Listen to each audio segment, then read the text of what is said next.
Undergrads got 3, you're getting 6. Let's go. Number 1, mindset.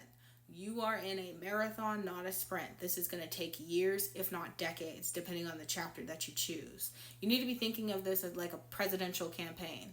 It's going to take years to get to the point to be able to run. And then when you are running, how long is the campaign? And then your election night is the day that they vote, yes, we want her as a member. And then your inauguration is the day that you were initiated into that particular organization. So nothing's finished until that initiation day. Number 2, what is the value that you are bringing to this chapter and the sorority at large? This is where you have to kind of combine both your advanced education, your career, whether that's a business or a job, what you do for the community that you live in. This is where all of this kind of comes together.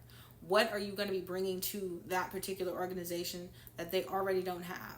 What are you going to be bringing to the table? I know we hate it, but what are you bringing to the table? The other thing you have to contend with is graduate alumna chapters do not need to be doing intake at all for their survival. There are plenty of unclaimed soras that are out here that are inactive that we could be reactivating with simple paperwork and a check than doing all the work that it entails to bring in new members. So keep that in mind. What are you bringing that we don't already have in this dormant population of inactive soras? What do you have? Number 3, you need a husband. Now stay with me. I know we like to think that everything that's happening out in the world doesn't affect what's happening in the sorority, but it absolutely does. The my man brigade still exists here as well. So if you're a single woman, you might come off as threatening to those type of women when you don't have a man. So it'll just be easier when it comes to the socialization of like the events and things you have to go to if you already have a built-in +1 with a husband. Not saying it's impossible if you are single to become a member. The last one I know, she was friends with that particular soror for 20 plus years. Number 4, you need anchors in that particular service area. So whether you're deciding to move or you're currently in the location you would like to stay, you need anchors there. That includes home ownership, that includes children that are in K through 12, that includes family that lives in that area or buried in that area, someone significant like a mother, grandmother, that type of deal. You need something that says, I'm going to be here for the foreseeable future. Number 5, you need to get established in a local church in that service area that has members that attend that church.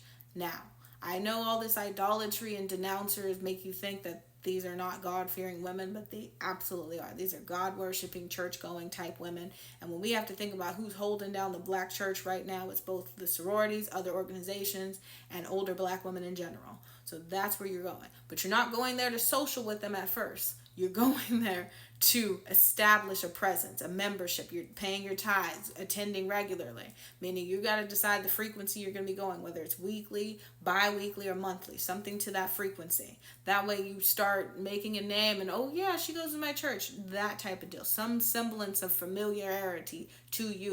Number 6, you're going to have to decide the budget and the money you're going to set aside for this campaign for your membership.